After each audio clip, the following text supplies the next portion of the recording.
Bismillahirrahmanirrahim. Assalamualaikum warahmatullahi wabarakatuh. Perkenalkan, saya Kolbi Mutilah, mahasiswi Urindo, Magister Administrasi Rumah Sakit. Saya adalah sarjana kedokteran dan sekarang sedang menjalani koas stase mata di Rumah Sakit Pasar Rebo. Saya sekarang akan menjelaskan tentang anatomi mata. Pertama, saya akan menjelaskan tentang tulang pada cavum orbita. Yang pertama ada os frontal, lalu terdapat os zygomaticum, os maxillaris, os ethmoidalis, os sphenoidalis, os lacrimalis, dan palatina.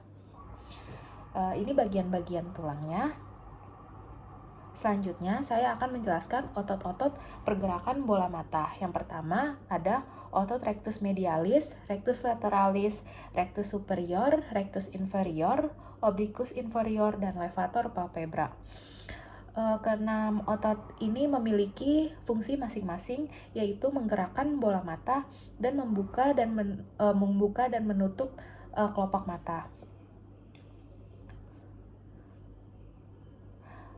Selanjutnya, saya akan menjelaskan untuk otot yang orbicularis oculi dipersarafi oleh nervus 7 atau nervus facialis, dan untuk otot levator palpebra dipersarafi oleh nervus 3 atau nervus oculomotor.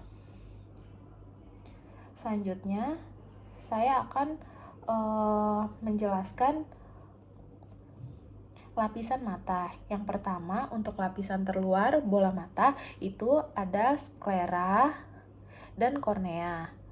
Lalu untuk lapisan tengahnya didapatkan uvea. Uvea ini dibagi menjadi 3, yaitu iris, badan siliar, dan koroid. Lalu untuk lapisan paling dalam itu terdapat retina.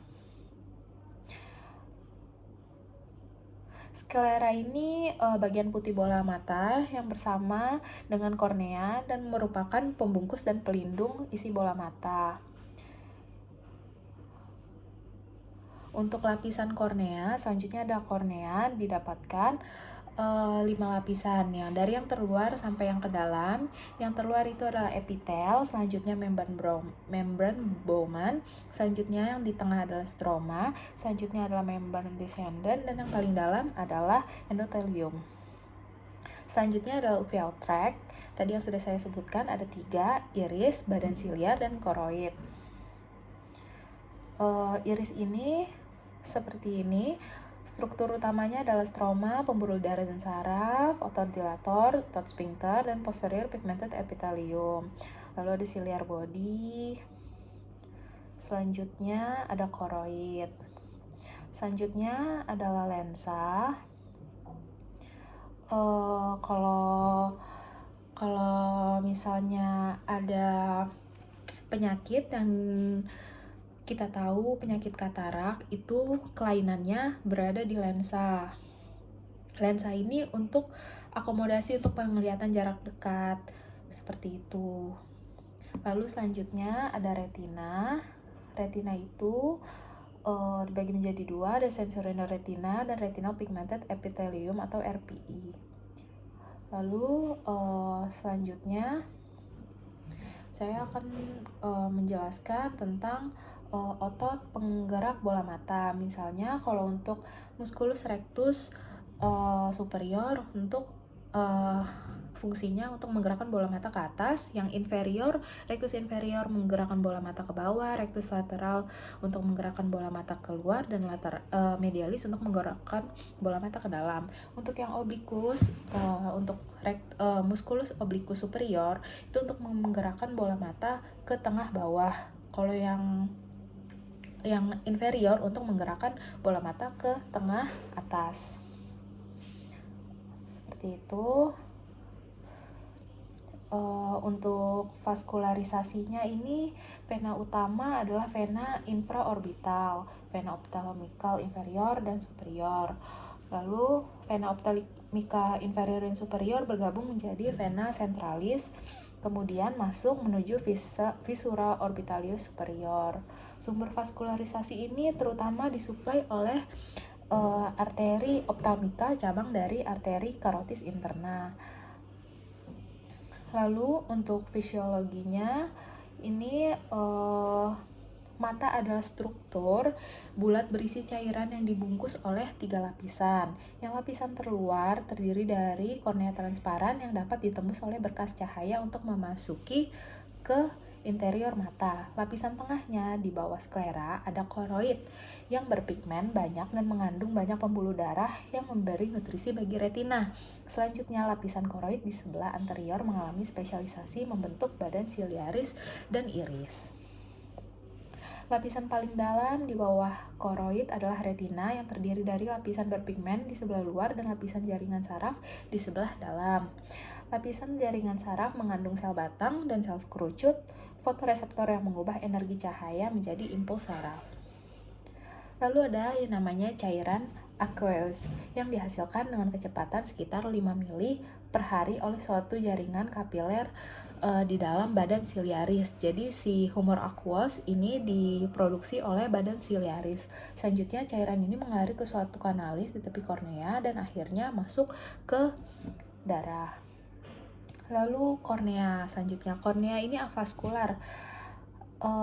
Jadi kornea ini tidak memiliki pembuluh darah.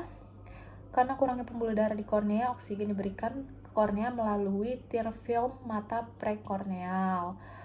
Lalu epitel kornea normal tetap dalam keadaan stabil di mana proliferasi sel diperlukan untuk menggantikan sel yang hilang akibat diferensiasi terminal dan desquamasi.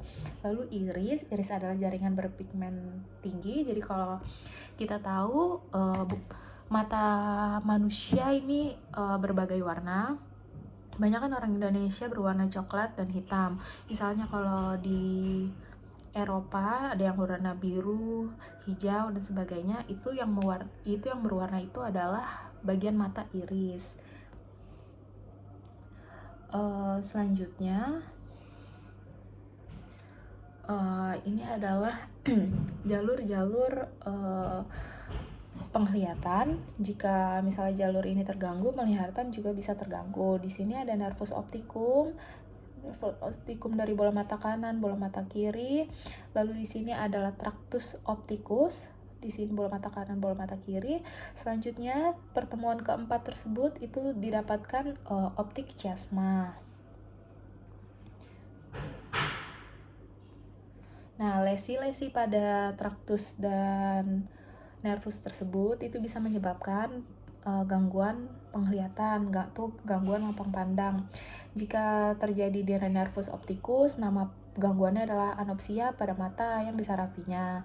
Kalau misalnya dia terjadi gangguan di chiasma opticum atau pertemuan 4 tadi, dia namanya penyakitnya hemianopia bitemporal. Lalu jika terjadi gangguannya di tractus opticus, di sini dia akan terjadi defek hemonim pada hemifield kontralateral jalur optik yang terkena. Lalu yang terakhir ada radiasi optik, yaitu kalau misalnya lateral ada quadroanopsia superior dan medial quadroanopsia inferior. Baik, itu saja yang dapat saya jelaskan. Terima kasih. Assalamualaikum warahmatullahi wabarakatuh.